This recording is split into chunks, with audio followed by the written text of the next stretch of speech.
I get this feeling that history is about to repeat itself. And with the current goings on in the city of Chicago, I felt that obviously being a bit late on this, that a follow up was indeed needed. However, I'm here to tell the people in the city of Chicago, the people who live in bigger cities, that things are probably only going to get a little bit worse. So you're not condoning looting. I'm saying that people are acting out of desperation. We don't want a society that is acting out of desperation, but you have to pay attention to the cries that people have. So you're not condoning looting. There's no way to embrace that. What I'm saying is you can't condone the looting that corporations continue to do every single day when they take tax dollars from black, brown, white folks all over the city of Chicago so that they can turn a profit. So you're not. And by a little bit worse, I mean probably way worse.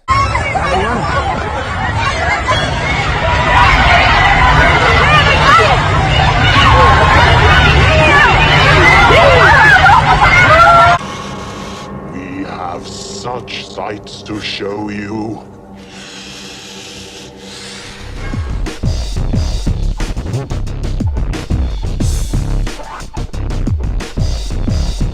And yes, there are such sights for you to see. Now, guys, obviously we've known for a long time that the city of Chicago has had rampant crime, rampant murder, and of course defunding the police. And now you've got a new guy coming in who's going to be way worse than what Lori Lightfoot was. Of course, Lori Lightfoot is not exactly being very helpful on this. But then again, though, remembering the drawbridge incident from 2020, I'm pretty sure she's obviously not working on the side of good here. I'm pretty sure we all know this. Mayor Beetlejuice, Mayor Splinter, whatever you want to call her, obviously is very incompetent. And me personally, I think completely uncaring.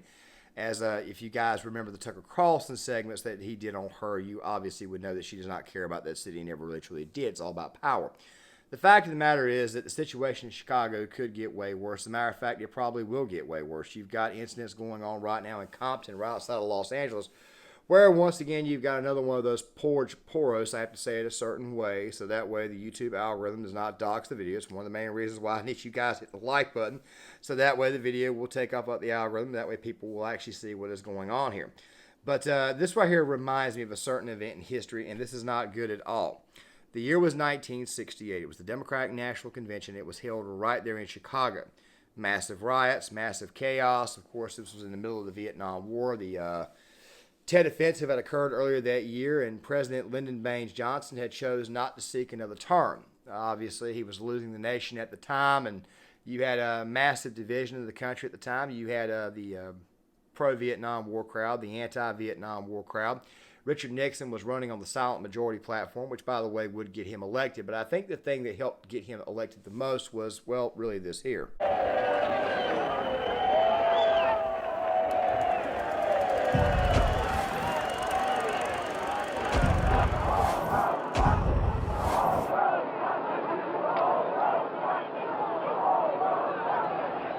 Members of the Youth International Party, Yippies they called themselves, converged on Chicago. They said they were there to protest the war, poverty, racism, and other social ills. Some of them were also determined to provoke a confrontation, to draw attention from the convention to the streets. Mayor Richard Daley vowed to keep it peaceful, even if it took force to keep the peace. He was backed by 12,000 police, 5,000 National Guardsmen, 7,500 regular Army troops.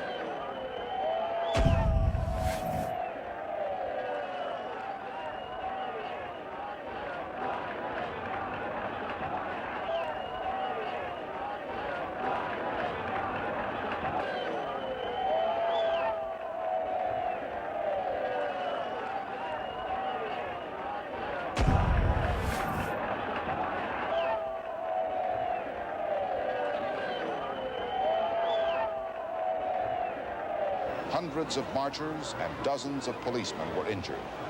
Restraint was absent on both sides. This was later called a police riot. During that frightful week, the demonstrators repeatedly tried to march on the site of the convention, the stockyards. Repeatedly, they were forced back. But even inside the convention hall, the virus of violence was pervasive. Dan Rather and Walter Cronkite of CBS News. Take your hands off of me. Unless you intend to arrest me, don't push me, please. Considering the fact that the current president, Joe Biden, who, by the way, selected Chicago, is also at the exact same time slow walking his campaign, meaning that he's slow walking his re-election effort. Also at the same exact time, considering the fact that the Democratic Party just moved the Iowa caucuses, which, by the way, is the first state in the primary, they decided to move it to South Carolina. Tells me that they plan on going with somebody who's not exactly what we call a Caucasian as their nominee. I'm not making a prediction, but it seems to me like the Democrats are going to try to roll out Kamala Harris and possibly Hakeem Jeffries, which I think would be an extremely horrible ticket and would not be able to beat Trump nor DeSantis in any general, regardless of how many fortifications you put out there. I probably shouldn't have said that, but still at the same time, I figured I'd go ahead and throw this out here. Fact of the matter is that we are looking at a complete total disaster, and I'm using historical context to kind of give you guys an indication of what you may see in 2024. We will be coming back to this here in a second, but let's go ahead and talk about the current conditions in bigger cities. Right now, the city of Minneapolis, well... Minneapolis City Council advanced a bill late last week to permit the citywide public broadcasting of Islamic prayers up to 5 times a day. And when I say public broadcasting, I'm not talking about NPR and PBS. The bill, which was unanimously approved, would amend noise ordinances to permit mosques to transmit calls to prayer over loudspeakers with amplifying equipment as late as 11 p.m. and as early as 3:30 a.m., which means that Minneapolis is now a Muslim city.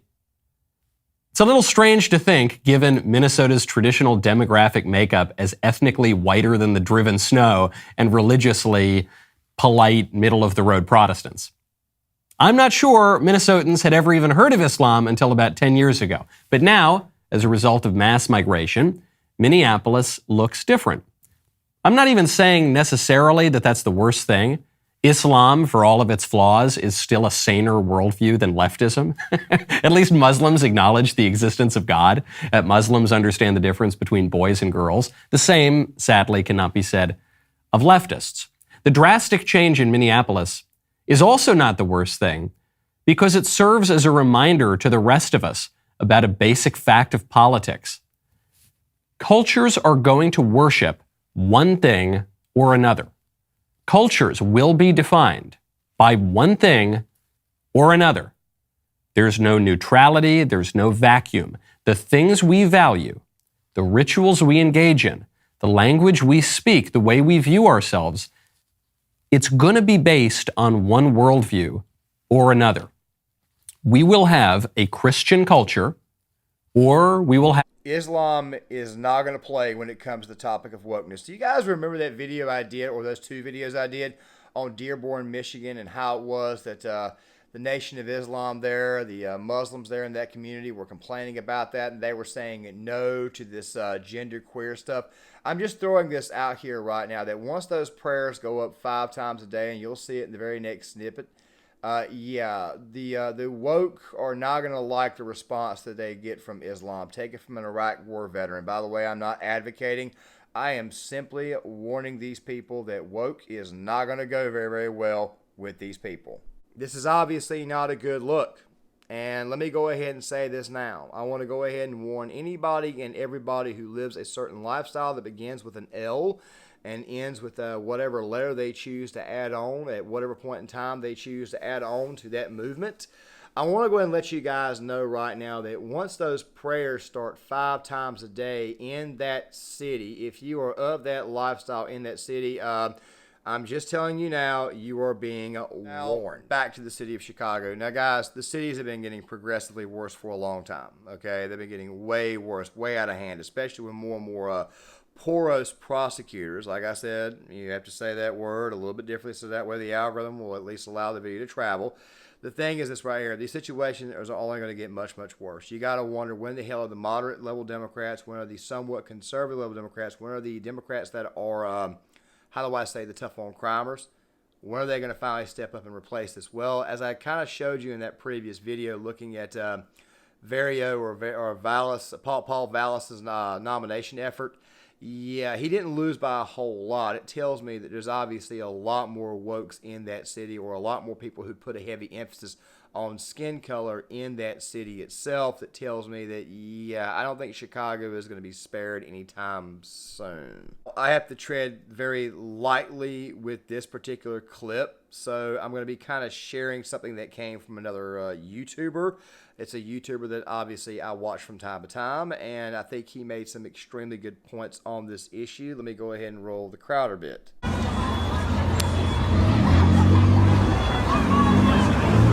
Wait for it. Wait till it becomes World War Z.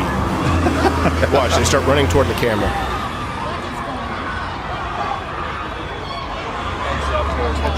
Oh. At that point, you'd run away. Mostly peaceful.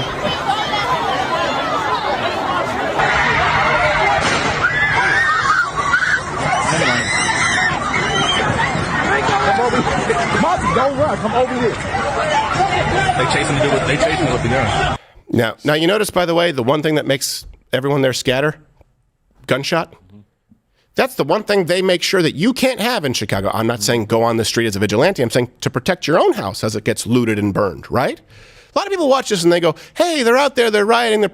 Do you take into account that people can be in buildings that are burned? That happened with the riots. Do you remember the story of the man who knew that his wife and daughter were in an apartment that was being burned and the fire department couldn't get there? It's not just about these people needing space to destroy. And by the way, there's nothing new in Chicago.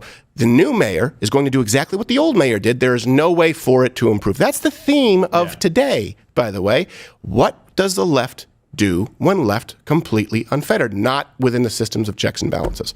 We see it with Detroit. We see it with Chicago. Yeah, I was in Chicago, actually, going to a Notre Dame game in October, and we were at a light, and 15, 20, 30 motorcycles. Should have run the light. No. Here's the thing. It turns green for us. They come through doing wheelies and everything else. Not one single person honked. Not one person tried to pull out. Like, there was this degree of, like, if I do something here that's wrong, yes, there's no one here to protect me. No, of course not. Yeah. It was very... And if you protect yourself, you'll be the criminal. On, like, Michigan Avenue, like, up by the lake. Like, it wasn't like some small hole of Chicago. Well, this is why. How do you get that many people to do that out there? They're not concerned about the cameras. They're running toward them. They're saying, hey, did you get my close-up? They are doing this in plain sight. There's a boldness that comes with that as a result of policy. This is just 10 days after the soft-on-crime new mayor-elect Brandon Johnson was announced as mayor, soon-to-be mayor. Here's what he said. He said, it is unacceptable and has no place in our city. Good end statement. However, it is not constructive to demonize youth who have otherwise been starved of opportunities in their own communities. No. They just burned down their own communities. Yes. Yeah. They had plenty of opportunity to run around and riot and loot. I just saw it. It is not productive, constructive to demonize youth. I disagree. I think it's incredibly constructive to demonize youth. I think it's incredibly constructive to punish youth, to discipline youth, especially when I think it might even be constructive to try them as adults. Discipline kids, definitely. Calling them out, definitely. Trying them as adults, in some cases, definitely. Allowing people to be armed to protect their homes, to protect themselves, definitely. I'm pretty sure that those four things alone would mitigate like 2/3 of the entire problem. I'm pretty sure that that would actually happen. Now, guys, let me say this really quick. Riots are not an expression of rage. What happens is that a few people will get upset and they'll start some crap, and then a bunch of people will come in behind them and they'll start looting the stores and start destroying things. If you did those four things that I just mentioned, then yes, a lot of this crap would be mitigated. I obviously have the exact same sentiment. You see, the minute that a gunshot was fired, people began to scatter and run away. Makes you almost wonder why it is the city is in the shape that it's in. You see, me personally, I'm very, very pro Second Amendment. I think a lot of these problems could be avoided if people were armed. Even if you went open carry, then people would be deterred from actually committing some form of crime or some type of felony or theft or actually deciding to riot and loot a place. If you have a firearm there available, you could probably avoid a lot of this, even with just squeezing off a round or two in the open air. YouTube, I'm not advocating. Please don't strike this video. It's very possible that this type of stuff can be avoided. But there is one more thing that needs to be said. You see, this is the current conditions of the modern left. Let me go ahead and give you a Chicagoan to kind of add some further context to this. I would presume that Hank Green's audience are what we would describe as default liberal to leftist. And that is, most people who don't pay attention to the news or know what's going on probably fall into the default liberal camp. I think that's how Andrew Breitbart described it. Well, Hank Green was shocked once again to discover that just shy of half of his audience wants humans not to exist. In a poll, he said, which universe is the better one? One with humans? One without humans? 66,000 votes. I, of course, voted for the one with humans because I'm human and I think humans are pretty good. 41.2% said one without humans. Hank Green responded, I keep trying to do other versions of this poll thinking that there's something wrong with the question. But it really does seem like 40% of you think humans shouldn't exist.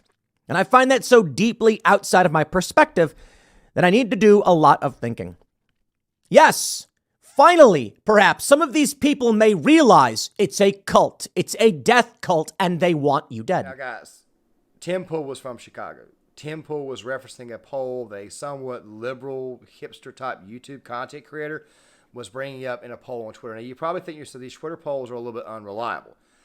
I think so, but then again, though, if you're getting voted on mostly, those polls are being voted on mostly by those who follow you, chances are you probably follow the ideology of that individual. This is the state of the modern left. Okay, this is the way it's always been. But then again, though, at the same time, though, it's also been inverted, too. You see stuff like topics like racism and stuff has really been rampant in much, much larger cities. I know that the media and the Democratic Party love to look at the Old South, even though the South was full of Democrats at the time during the Civil War and during the days of Jim Crow. They never really and truly, changed personally. They just changed the way they did things. For example, use the whole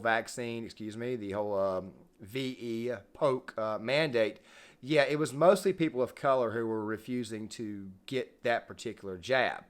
It was a good way of keeping people out of restaurants. That was actually Jim Crow. Whether these people knew it or not, they had basically voted for the same policies that they accused conservatives of wanting to go through with all the time.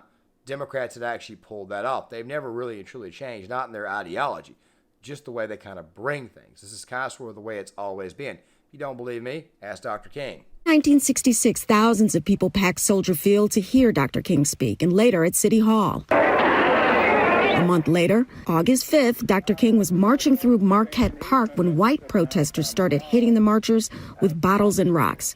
U.S. Ambassador and former U.S. Senator Carol Moseley Braun, who was a teenager at the time, distinctly remembers the moment Dr. King was hit by a rock as she was standing very close. Now, gang, Martin Luther King said the racism was a lot worse in those areas there. A lot of that's because communities were segregated. That right there may be a project at a later date, but I do want to kind of end this video on this note right here. Do you guys remember what I was talking about in 1968, the Democratic National Convention? You guys saw the riots, the historical crap that went on there, and how it was that I think that we may be heading for a redo of that. Well, let me go ahead and say this really quick. The possibilities are ridiculous. Now, here's the thing. There was an interview that Candace Owens did a while back with Tucker Carlson. I think I did a video on it. If I can still, I've done a lot of videos. I'll try to link it. If I didn't pull the video down, I'll try to put it in the description box. If I can't do that, I'll at least find the link with the interview in it from Fox News itself in the archive. Candace Owens made a prophecy. This is back when I was actually 100% on board with Candace. Candace went on Tucker Carlson and she made a prediction. She said that she felt and she believed that the federal government was going to step in at some point in time in the city of Chicago and that Lori Lightfoot wanted that to happen. Well, coincidentally, Lori Lightfoot is not doing a damn thing about this. Just the good old-fashioned city cops are responding to this. The cops, by the way, are already overworked in that city. Some of these guys are working double, triple, and quadruple shifts, and they're not sleeping.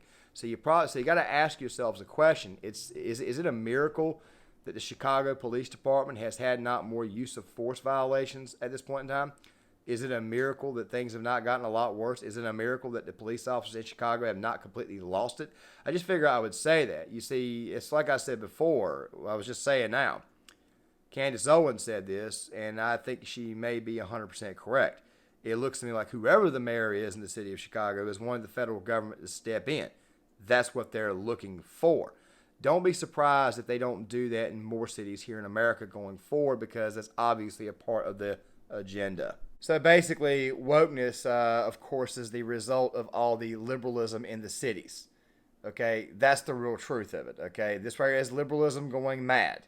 There is even one particular content creator named Empire of the Mind who did a video comparing it to A Clockwork Orange. I will probably start angling some of my content in that direction, using movies to kind of explain things. I personally think that what's going to happen here in America, unlike with England, which by the way is what A Clockwork Orange was dystopian England, I think it's going to be closer to something like, say, Death Wish or Training Day.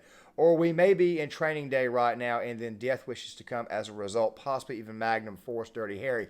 But don't worry, we'll be getting there at some point in time, and we'll be discussing that in later videos. Fact of the matter is, the cities are in fact gone. Guys, and I want to leave you with this right here, okay? This is where I'm going to conclude at. 1968 Democratic National Convention. Riots, race riots. Race riots, of course, were occurring in Boston, Detroit, bigger cities across America. You see these white people out there with flags trying to stab black people. You see the cops, obviously, in a haze, obviously trying to fight back against the woke, trying to fight back against the rioters. The same thing actually coincidentally happened in 2016 at the Democratic National Convention in Philadelphia. Of course, these were Bernie Sanders supporters, which, by the way, a lot of these people right here also align more with the Bernie Sanders side of the left, probably even further left than that. I'm just throwing it out there, just kind of spitballing. Is it possible that we're headed for a redo of 1968? And would it be way worse? Would it be a bigger red pill than what it was in 1968? I just figured I would throw that out there. Guys, John Claymore here. If you guys like this content, please hit the like button, subscribe, share the video, sign up in the comment section. I'd love to get you guys' thoughts, and I'll see you guys later.